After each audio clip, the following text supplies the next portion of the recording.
गोपीनाथ, गोविंद देव जयपुर में विराज रहे हैं, उनके भी अलग अलग रूप।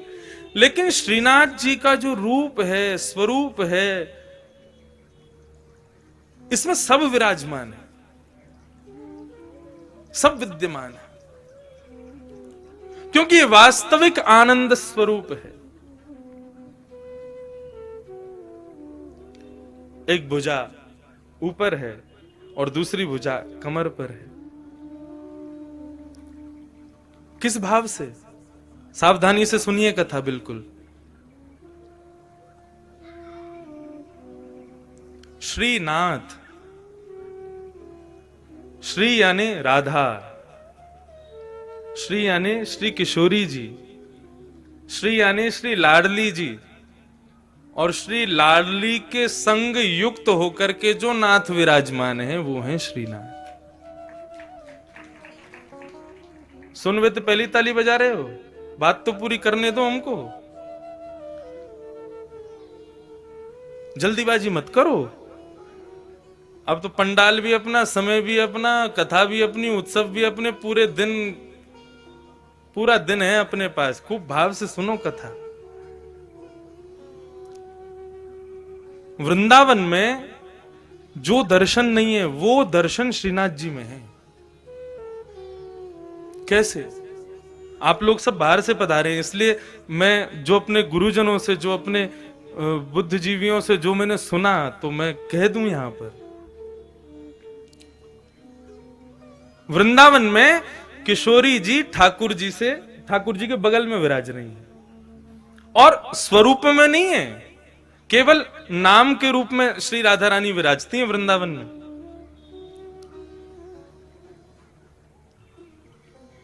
जब देखी वृषभानुजा, हिय विच उठी है हुक, वंशी रह गई हाथ में, फिर ना लागी फूंक। वृंदावन में श्री किशोरी जी अपना स्वरूप नहीं दिखाती। क्यों? क्योंकि एक बार ठाकुर जी मुरली का नाद कर रहे थे, तो एक मयूर, मोर नृत्य करता हुआ ठाकुर जी के सामने आया और ठाकुर जी को इशारा करने लगा, चलो हम आपको किसी से मिलवाने ले चलें। भगवान बोले, किससे मिलवाने ले चलो? बोले, चलो तो सही। लेके गया तो एक कुंड में एक गोपी सरोवर, कुंड का जल भर रही थी। तो मयूर इशारा करता है, इनको देखो, इनसे मिलवाने लाए हैं। भगवान बोले, कौन है? मयूर बोला, खुद ही देखो। अब ठाकुर जी खूब उमड़ घुमड़ करके वेणु बजा रहे हैं, ऐसे ऐसे तान बजामे कि भाई ये घूम के गोपी देखे तो इसका चेहरा दिखे। लेकिन वो गोपी अपने कार्य में व्यस्त थी। लेकिन जैसे ही कार्य पूरा हुआ और जैसे ही उसने गागर में जल भर के जैसे ही अपने मस्तिष्क पर धारण किया और कार्य पूरा करके जैसे ही पीछे मुड़ी ठाकुर जी की ओर देखा, तब ये पद गाया। बोले, जब देखी वृषभानुजा, वो कोई गोपी नहीं है, श्री राधा रानी है। जैसे ही उनका दर्शन किया तो ठाकुर जी बंशी बजाना भूल गए। मतलब उंगलियां तो नर्तन कर रही हैं, लेकिन फूंक नहीं निकल रही हृदय से। इतनी सुंदर श्री किशोरी जी।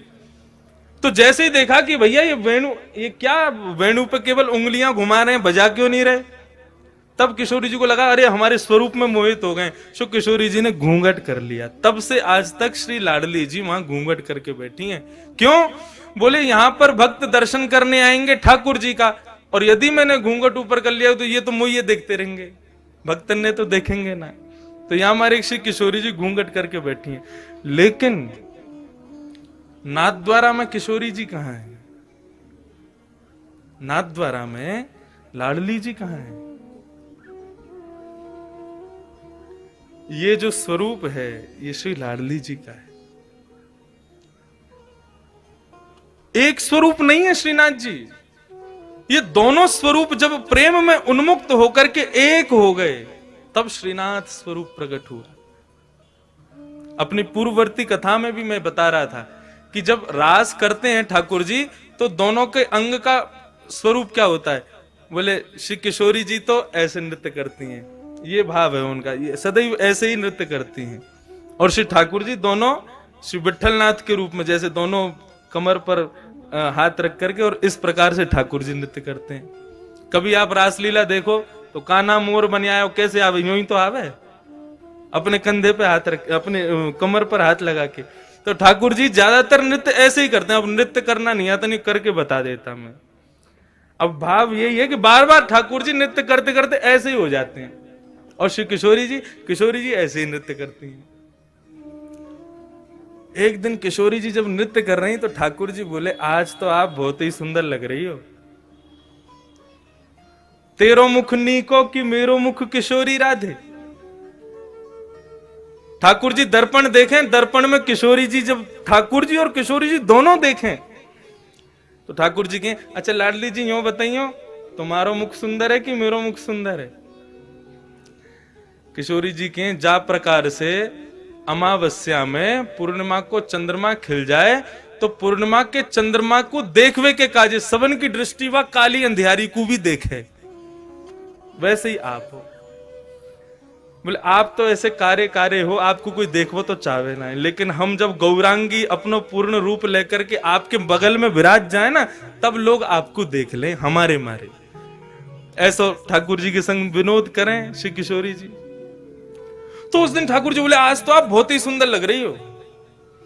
राधा रानी बोली, हम तो सुंदर हैं ही हैं, बता का रहे।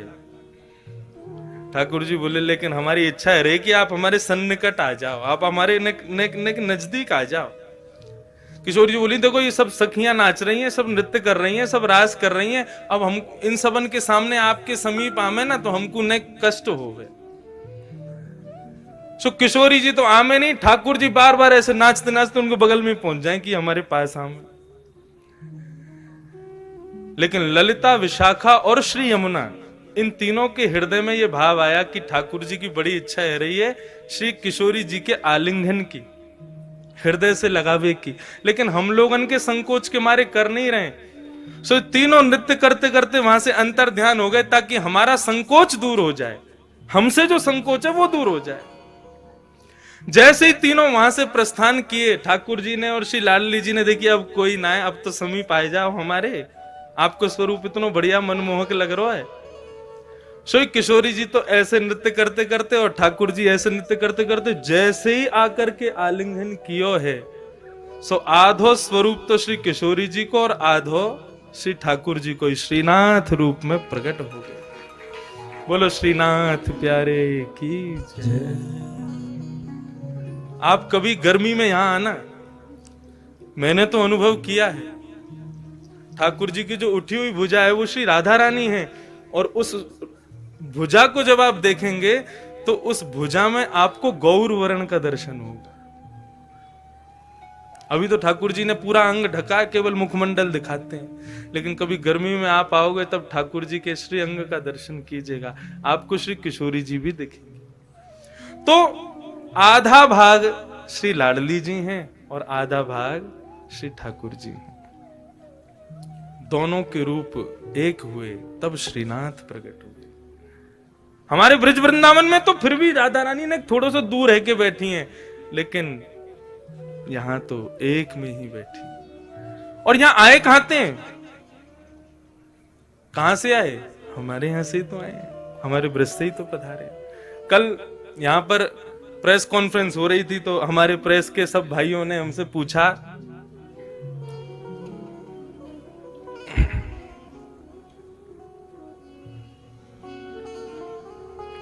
कि महाराज जी आप यहाँ कथा क्यों कर रहे हैं, तो उसके बहुत भाव बताए। एक भाव और आ गया मेरे मन में, अब नाथ द्वारा के जो लोग बैठे हैं वो इस भाव को सुन के कहीं हम पे गुस्सा मत करना, लेकिन हम ब्रजवासी हमारा भाव है, हमारे भाव आया। मैंने कि हम तो देखो ये हमारे आए हैं कि ब्रजवासी हैं, और जब भी ठाकुर जी को देखें तो पता ना क्यों स्वतः ही मन में भाव आ जाए, ठाकुर जी 11 घंटा चल के आना पड़े आपके दर्शन के काजे, तब आकर के यहाँ पे गाड़ी पहुंचे आपके दर्शन हो में। फ्लाइट ते भी आओ तो 6-7 घंटा तो लगी जाए, ट्रेन ते तो पूरी रात लग जाए। हम ब्रजवासी आपके प्राण धन है, आप ही कहो ब्रजवासी वल्लभ सदा मेरे जीवन प्राण। श्री गोवर्धन कभी कभी आपके बगैर सूनो लगे, तो हम ब्रजवासी पे कृपा करो, बहुत दिना विराज ली राजस्थान में, अब जल्दी ब्रजधाम वापस चलो। हमारे हृदय में तो ये भाव आ जाए। तो प्रेस वाले क्या बोले, आप हमारे ठाकुर जी को चुरावे आए हो यहाँ पे? मैंने भैया चुरावे तो ना आए, बोले हमारे ठाकुर जी कहीं ना जाएंगे, अब संभव ही ना है, वो तो यहीं रहेंगे, यहाँ से कहीं नहीं जाएंगे। मैंने कि आप काहे को गुस्साए रहे हो, मतलब ठाकुर जी गए तो आप कौन से यहाँ रहोगे, आप भी आओगे। और मैंने हम सब ब्रजवासी सब आपको स्वागत करेंगे, पधारो भैया हमारे ब्रज में पधारो।